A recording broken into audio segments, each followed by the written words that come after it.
Om Param Tattvaya Narayanaaya Grubhyo Namaha. Om Krim Krim Bhutnathaya Namaha. Om Trim Trim Trijataya Namaha. Om Lim Divya Chetnanandaya Namaha. I pray at the lotus feet of Divine Mother, Sri Lalita Ambika, and at the lotus feet of my Divine Gurus to help me. So, I have already spoken till 150 names of Sri Lalita Sahasranamam, 150 in the Stotram. Now, in this episode, we are going to speak on 151 till 160 in the Stotram, and these are actually the Namavalis from 791 till 861. This is what we are going to discuss on. Alright. I'll just begin with the 151. Satya Ganananda Rupa Samarasya Parayana Kapardini Kalamala Kama Dukkama Rupini. When we break the names, it will start from 791. The first name is Satya Ganananda Rupaya Namaha. Very easy to understand. Satya, eternal truth. Jnana, eternal knowledge. Rupa is form. She is the form of truth, knowledge and bliss. Satya Jnana Anand. Samarasya Pranaya Namaha. She is the rasya or samarasya. Sama means harmony. Harmony of all the different rasas or diversities. She is Samarasya Parayanaya Namaha. Kapardini Namaha. She is the consort of Kapardin, who is Lord Shiva. Kala Malaye Namaha. She wears a garland of all kala. If you have heard the previous episodes, she is the goddess of all kala. Kala is, I have explained to you two things. One is the lunar phases and the arts. Both are kala. So, she wears a garland of these lunar phases and she wears a garland of all the arts. Kamaduhe Namaha. She is Kamdug. Kamdug is the celestial cow. A cow which can fulfill all your desires. Kama means desires. So, she is the one who fulfills all your desires in the form of Kamaduha, or the wish yielding cow from heaven. Kamarupinye Namaha. She can assume any desire. Whatever desires get fulfilled, it's her. Kalanidhye Namaha. She is the treasure of all arts. Kavya Kalaya Namaha. She is poetry. She is the art. She is poetry. Rasagyaya Namaha. She is in the form of all the rasas. Rasas have many meanings to them. Like taste. Taste is a rasa. Joy. Joy is a rasa. Values. Values is a rasa. Rasa is a very subtle thing to explain. Like for example, I will try to explain, say let's go to taste. If I ask you, can you explain me the taste of orange? Now when I say that orange, all of you will have a different orange in your mind. Some may have the navel orange, some may have the santra, some may have so many cuties. I mean, I am mentioning all different names, but there are so many different type of oranges. Grapefruit is a kind of orange. Then there are softer oranges, there is Mosambi, this is an orange. So, in the citrus family itself there are so many oranges. So, when I told you to describe me the taste of orange, first thing that will come to you, which orange? Anyways, let us take some simple orange, whatever is in your mind. Now, try to describe me the taste. You will try to tell me, this is little tangy. I am like what? Maybe somewhat sweet and sour. So, I will be like, okay, sweet and sour like what? Sweet like what? You will try to find the taste, somewhat equivalent taste. Maybe like Fanta or some orange juice. But I haven't tasted orange, I haven't tasted Fanta, then how are you going to explain to me? Okay, this is sweet. So, I will be like sweet like what? Like lemon water. But is lemon water equal to orange taste? No. This is sour like lemonade? No, something different. See, the taste of orange, first of all to find out which particular orange you are going to describe, then to describe the taste, tangier, sweeter, sour, everything together, it's so difficult to put it in words. So what do? You just take that particular orange and give it to me. I taste it, I know what the taste is. So that taste which you are tasting, but you are not able to describe, it can be only experienced. That taste is called joy, is called rasa. Similarly with joy. You may be happy seeing a mountain, and you come to me and I'll be like, can you describe me the mountain? What makes you so happy about the mountains? You're like, the mountain is so big. I'm like, so? The mountain is green. I'm like, yeah, the forest is also green. So? Oh, the mountain, it was very peaceful. I'm like, yeah, but it may not be as good as the ocean. Oh, I got lost in the mountain. People get lost in the metros too. See, the joy of the mountain.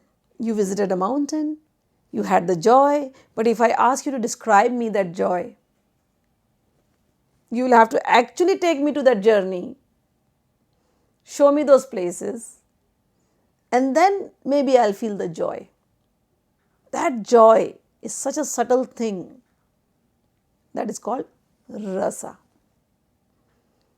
Then rasa of, say I'm a very truthful person. I take the pride in being truthful. And somebody might be like, you're such a stupid person being so truthful. You know, in this world, you have to live, when you live in this world, you have to lie sometimes. You can cheat at certain places. People talk all this. Some people might find joy in cheating. Some people might find the joy of pride in being truthful always. That rasa. That is such a subtle thing that is only experienced. You cannot explain it in words, but everyone experiences it. That is rasa. Similarly, when we are a devotee, we love Divine Mother. Every devotee loves Divine Mother in different forms, in their own way. For me, my mother is very personal. My Divine Mother is very personal. She has given me experiences which are very personal to me. And then I meet so many devotees all over the world. And when they talk about their experiences, I mean, they are experiencing their own joy. They are experiencing their own rasa with their relationship with Divine Mother, which is very subtle, which is very individual, which is very personal to each and every one of you. That subtle mother, that subtle joy, that subtle love, that subtle connection, that subtle relationship, that is rasa. I'm trying to get the right word, but rasa has no word. Rasa is an experience of love, experience of joy, experience of a taste, rasa. So here it is saying, Rasa Gyai Namaha. Salutations to her who knows all the rasa. Rasa Shevadhye Namaha. She is the treasure of all rasa. Pushtai Namaha. She is full of vigor. Puratanai Namaha. She is the most ancient, oldest. Pujyai Namaha. She is the most worshipable. Pushkarai Namaha. She is like a lotus. Pushkarekshanai Namaha. She has a beautiful lotus eyes. Even when you start the dhyana of Divine Mother, you know, it is described, her eyes are described like lotus. I have spoken about lotus so many times. Lotus is very cold. It comes out of water. When you take, if somebody is having fever, if you take the lotus petals and you put it on their forehead, their fever subsides. Mother's eyes are like that, like lotus petals. When you look at her, we are all suffering. We are all having the fever of this world. But when I look at Mother's eyes, The fever of the world goes away, all the sufferings goes away. That's how beautiful her eyes are. Parasmay Jyotishay Namaha. She is the supreme light who is illuminating everything. Parasmay Dhamne Namaha. She is the final abode, the supreme destination. Paramanve Namaha. She is also the smallest particle, Paramanu. She is the atom, smaller than the atom. Om Paratparaya Namaha. She is the supermost being, superior to Brahma, Vishnu, Mahesh. Paratparaya Namaha. She is beyond whatever is seen and beyond whatever is unseen. Supreme. Pashahastaya Namaha. She holds a noose in her hand. That noose is what is binding everyone to the world. And that noose is what binds the devotees of the minds to her. Once our mind gets attached to her, the mind will not come back to the world again. That is the power of the noose that she holds in her hand. It's like a leash. She holds the leash, our leash, the leash of our mind in her hand. Pashahantre Namaha. She is the one who cuts the bondage of the world. We are in suffering because we are too much into attachment with the world. But when we turn our minds towards her, we start sincerely chanting Lalita Sahasranam. We start making a relationship with her, establishing her in our house, in our heart, in our speech, in our thoughts. She sits on all our senses. And whatever is the cause of our problems or suffering, she just starts cutting it off. So she is Pashahantre Namaha. She is the one Paramantra Vibedini Namaha. Paramantra Vibedini, if anybody has done any spell on us, she removes it all.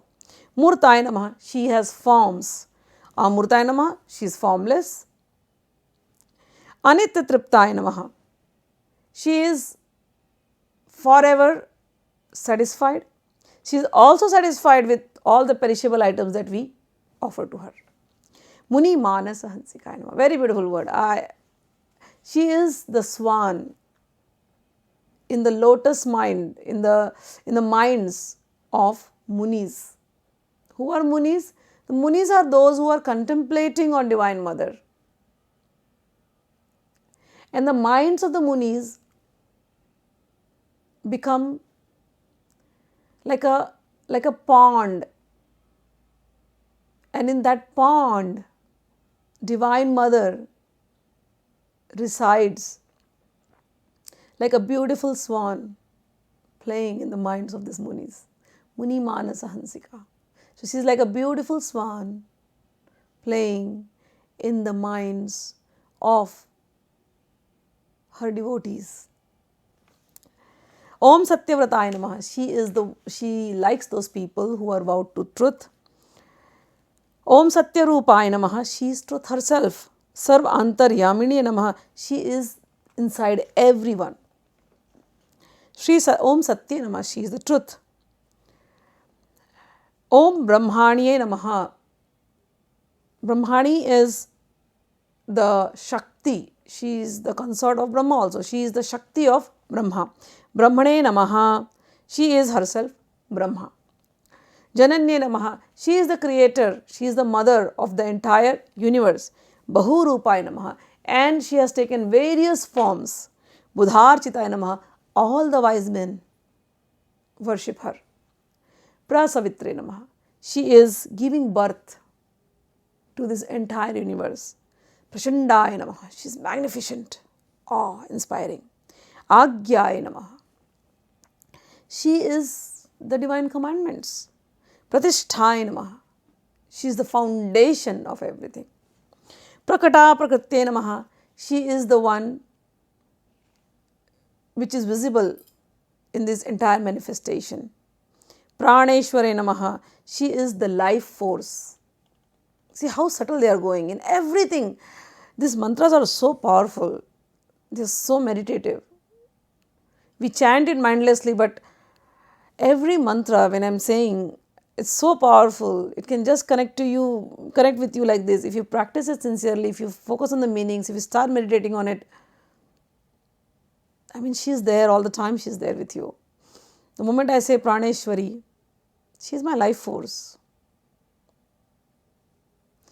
What can I be without her presence? If she's there, I'm there. If she's not there, I'm not there. She's the life force. I'm breathing because of her. I'm speaking because of her. I'm seeing because of her. I'm enjoying because of her. I'm enjoying different rasas because of her. She is the life force. She is the foundation. She is everything. When I chant these mantras, her presence just becomes manifest. In every little thing we feel, we see, we touch, we experience. Even the positives, the negatives, the good, the bad, everything. She is the one. When bad things happen to us and we are praying to her and the bad thing goes away, we feel her blessing. When good things happen to us, we feel her overflowing blessings. In every situation, she is the life force. She is life herself. She is Praneshwari, controller of our prana. Pranadatre Namah, she gives us life. One, she brought us to birth. Second, whenever we are brought down by situations, we need that extra source, that extra strength, that extra power to fight. That prana, she is the one. Pranadatre Namah, she infuses us with that strength, with that extra life force. Panchashat Pita Rupinya Namaha. Panchashat Pita, there are 51 matrikas, speech, or the alphabets in Sanskrit.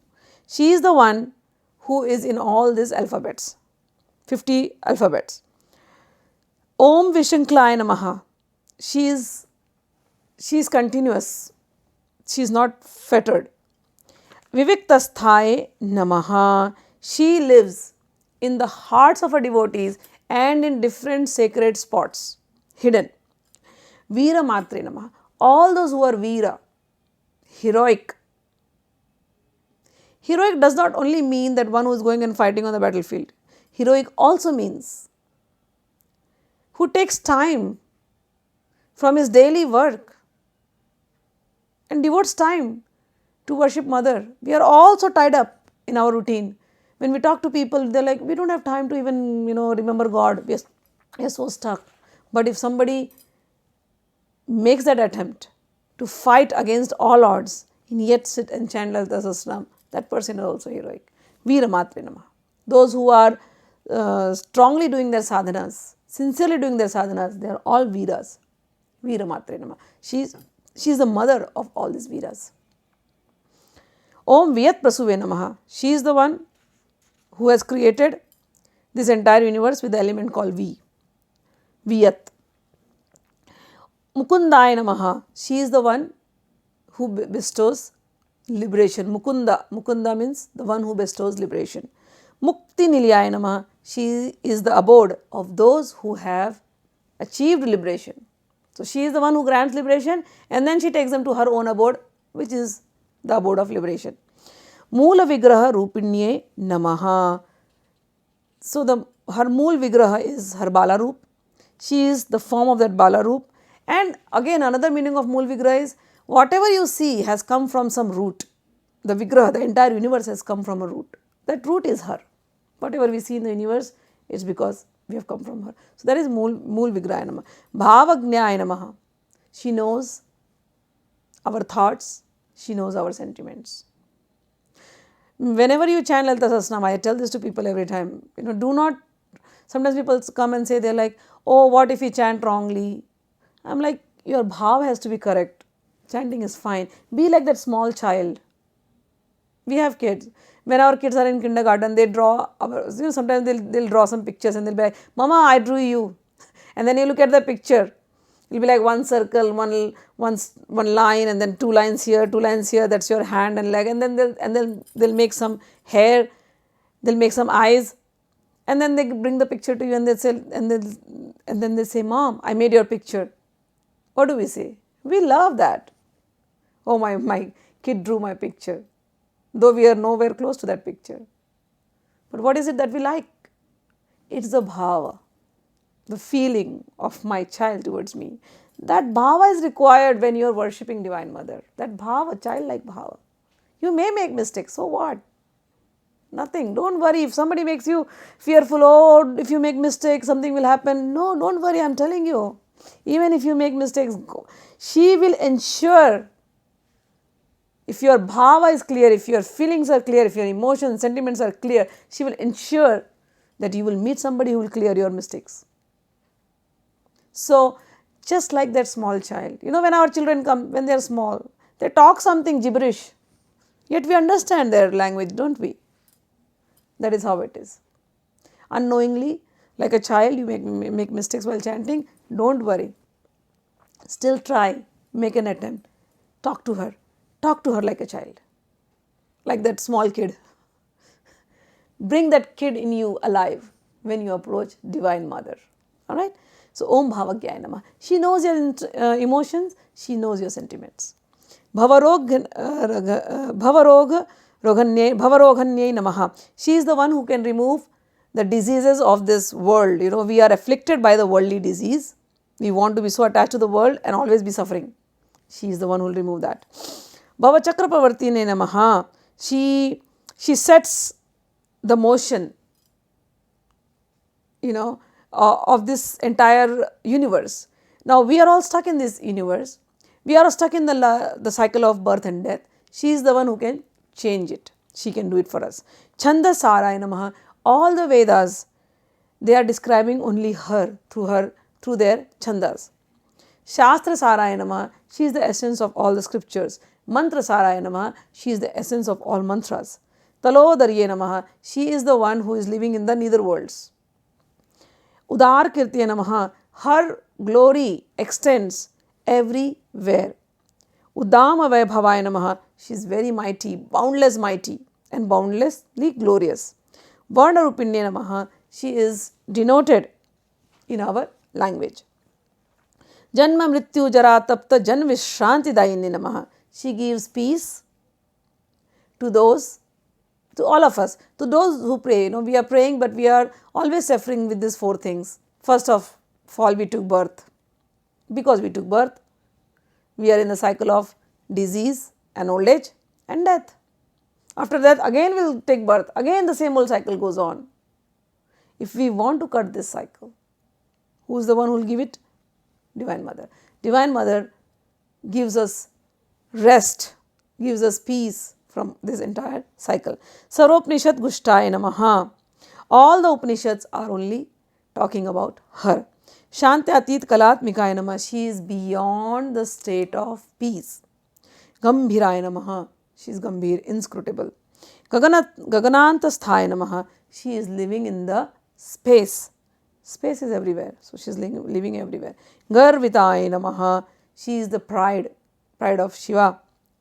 And she is the source of all the creation. Ganalolupaye Namaha. She is fond of music.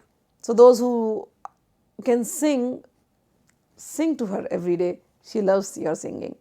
Kalpana Rahitaya Namaha. She is beyond our imagination. Kashtaya Namaha. She is the final goal. Akantaya Namaha. She is the one who removes all the sin. Kantartha Vigrahaya Namaha. She is the Kantar, like she's when we see there is a form of Shiva where she half Shakti and half Shiva. So that half Shakti, it's her. So she is the part of Shiva. This form indicates that. So Kantartha Vigrahaya Namaha means she is the Shakti of Shiva. So with this we end till Namavali 861, and the shlokas were from 151 to 116. I sincerely request you all, pray at your feet that as soon as possible start chanting Lalita Sahasranam and make your life peaceful and happier. Jai Ma.